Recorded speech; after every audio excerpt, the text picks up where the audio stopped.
Hello everyone, I'm Rebecca Keppel. Today's video is all about quick and easy envelopes, and I'm going to be making those envelopes with some new dies from the stamp market.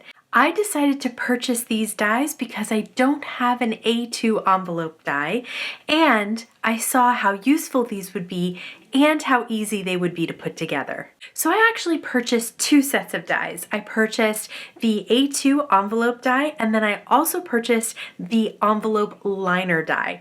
And while I was at it, I decided to grab a 6x8 pattern paper pad. So let's jump right into making some envelopes with adorable coordinating liners. So one of the best things about making your own envelopes is you can really coordinate them and match them to your cards. So this is a card that I made with some Stamp Market pattern paper, and as it turns out, it really goes well with their blush cardstock. So you want to cut off of an 8.5 by 11 piece 6 inches off of that cardstock. So it's 6 inches by 8.5, and that will be large enough for the main die, which cuts out the base of the envelope and the top flap.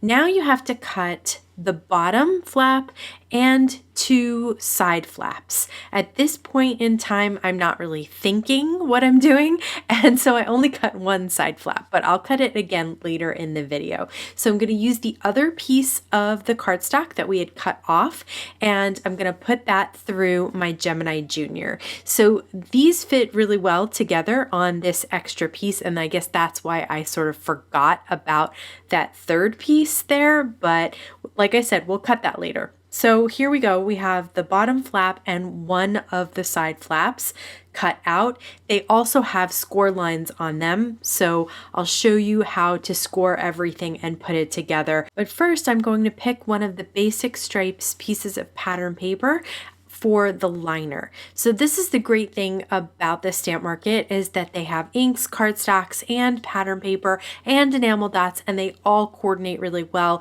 They use a beautiful rainbow palette. This is the envelope liner die. So it's a little bit smaller, obviously, than the base envelope die so that it can sit inside. So I'm going to cut that out of some of this striped pattern paper. So I'm going to just use a little bit of washi tape to hold the die in place so that it cuts exactly where I want, and then just flip that over and run it through my Gemini Junior. When I'm doing any scoring, I like to use a Teflon bone folder. I specifically like the end that is flat. It makes it really easy to reinforce score lines. So I'm going to fold down the flap and then reinforce that score line. I'm going to fold the little tabs on the bottom piece and the side piece there, and then I'm going to reinforce those score lines. I like to do all of the folding at once to give me an idea of how I'm going to put it together, and also it makes the assembly a little bit quicker because everything has already been scored. Now you can put your score tape on before you fold or after you fold.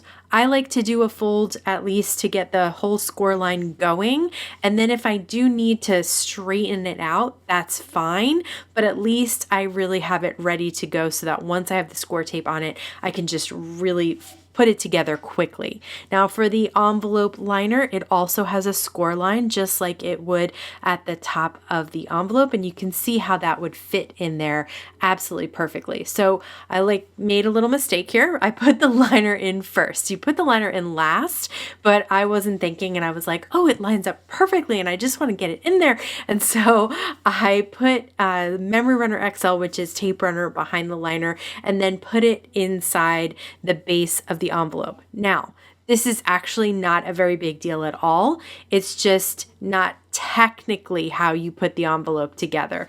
But when you put the side flap and the bottom flap on and you have it all adhered together, you won't really notice at all. It ended up being totally fine. So don't ever panic if you kind of do something out of step or you forget one of the side pieces or anything like that. It all can be fixed and put back together. No big deal, especially when it's this simple and really well thought out. These dies are perfectly well thought out so that they fit together really easily. They're very easy to assemble. Now I'm going to put my tape on, and I'm just going to put some score tape on, and if it hangs off the side, I'm going to trim it with some nonstick scissors. So this is another step that I like to do all at once. I like to put all of the score tape on at the same time, and then I reinforce that score tape. It actually makes peeling off the top layer a lot easier if you reinforce it with the bone folder first, because it's really making that adhesive adhere down to the paper, and then the release paper comes off really easily. So the bottom flap just goes right at the bottom of the envelope there. You just line it up so that the score of the flap lines up with the bottom of the envelope, and then the tab will have the score tape pressed onto that envelope. So now I'm going to go ahead and do the sides as well. Usually I like I said, to do all the score tape at once, all the folding at once, but I was just getting impatient. I wanted to see the thing come together. So I started with the bottom, and now I'm going to do the sides. Okay, same thing. I am going to put a little bit longer than maybe the flap is, and then just cut off the excess. This way it goes edge to edge. You don't have to do that. You can do it just slightly on the inside of the flap, and that will work just as well. Same type of deal. The score line is going to line up with the edge of the envelope. Super, super simple. You don't need to know exactly where it needs to go because it's going right edge to edge, which makes this a very simple process to put together. And then I always reinforce everything again, because when you add that extra pressure with the bone folder, it really makes that adhesive stay stuck.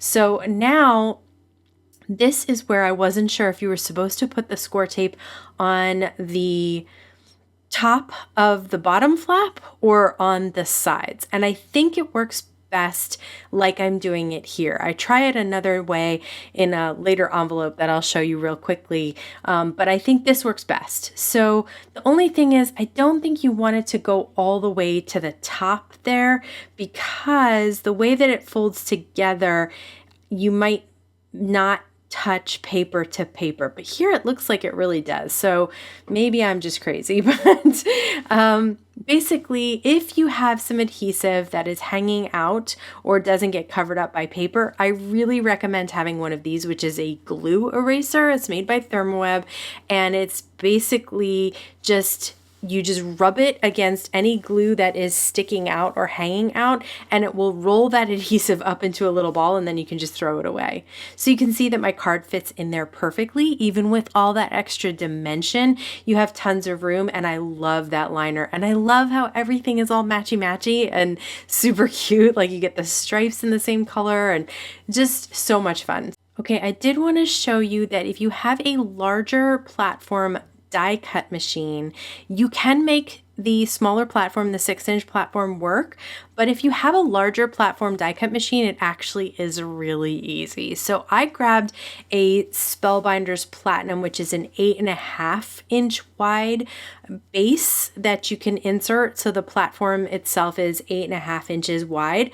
So you can put an entire 8.5 by 11 piece of cardstock down on that platform. This just makes it easy. So this is not a necessity. When I decided to buy a manual die cut machine in addition to my Gemini Junior, I figured, why not buy the slightly larger one? I will say it's big and it's heavy, but I like having it for things like this. You know how sometimes with slimline dies, the edges kind of fall off the ends of the Gemini Junior and don't cut, or other smaller die cut machines? This one fits perfectly. So that 8.5 by 11 piece of cardstock, I just put in the platform sandwich, and then just place the 3 dies from the envelope die set right on top and just hold them in place with a little bit of washi tape. I love how you can fold up the sides of this Spellbinders machine, so it does get a little bit smaller. And then I have all 3 pieces run at once. And then you can see there's an extra spot down there that I didn't notice with the first time, the way that I cut the paper. Now I can get that second side flap cut on one piece of 8.5 by 11 paper. Love that. So I'm saving paper. That just really helps me out here. So for the liner, again, I can just throw it down here. I did learn my lesson this time. Line up the side of the top there with one of the stripes if you're using striped diagonal paper like that. This way it's nice and straight. My first one was a little wonky, but that's okay too. So now again, I'm going to reinforce all of the score lines on the liner and the envelope itself. And then I'm going to put score tape down and trim off those edges, reinforce that score tape to really make sure the adhesive is stuck down. Makes it a lot easier to pull off that release paper. And once I pull off the release paper, it's as simple as lining up the score line of the flap to the side or bottom of the envelope. Super, super simple. Okay, this time I put the sides and the bottom on, and then I put in that liner, and I also only adhered the rectangle piece and then folded down the triangle and then adhered the triangle piece, which made it easier to line up to have an even margin all around that triangle. So again, just going to reinforce some score lines because that is a doubled up piece of cardstock and pattern paper there. Just want to make sure it can fold really, really well so that when we put in the card, I can adhere it down and then even send it in the mail. So again, I decided to use that adhesive on the base of the bottom there, and you can see I just got a little bit of adhesive again where I didn't want it, so I'm just going to take that off, and now I'm going to slide my card right into this envelope. Even with all that extra dimension, it closes just fine. I absolutely love these envelopes. So, so cute. Okay, and this last one I'm just going to show you for the color. The Jade Cardstock from the Stamp Market is absolutely beautiful, and one of the green and white stripes in there fits perfectly. Here I actually got the adhesive right on the bottom flap, so just didn't do it all the way edge to edge, and it worked perfectly. And this one I'm going to just also share that if you do use dark color cardstock on your envelopes, then I highly recommend that you check out my favorite white gel pen, which is the Pentel Milky Pop gel pen. And I have a video all about that. If you haven't seen it yet, I'm going to link to it up in the right-hand corner here. I know a lot of you have grabbed it and loved it just as much as I do. So I just want to keep recommending that one. It is my favorite white gel pen. It works consistently really well. And then check out how nice the little faux stitching looks on this envelope. You'd be able to do the same thing with your address line. You'd be able to write in the white gel pen. So I'm just going to show you putting my name in the return address area here. It will show up beautifully on this dark color cardstock, and you'll be able to have both your address and the return address on there. I was really excited to purchase these dies, and I'm so glad that I did because envelopes can get expensive, and I really like having one that matches the card perfectly. Of course, you can use these with any pattern papers and cardstocks that you have on hand, but if you're interested to see what I used today, it will all be linked down in the YouTube description box below the video. If you want to check out a video where I made a bunch of Christmas cards, including some of the ones that I shared today, you can check that out over here. As always, I want to thank you so much for spending time with me today. Please stay safe, stay healthy, and I'll see you again soon. Is it just... It's a brand new camera, so there really shouldn't be anything on it. Okay. I can't tell, and I don't want to. I think that's good.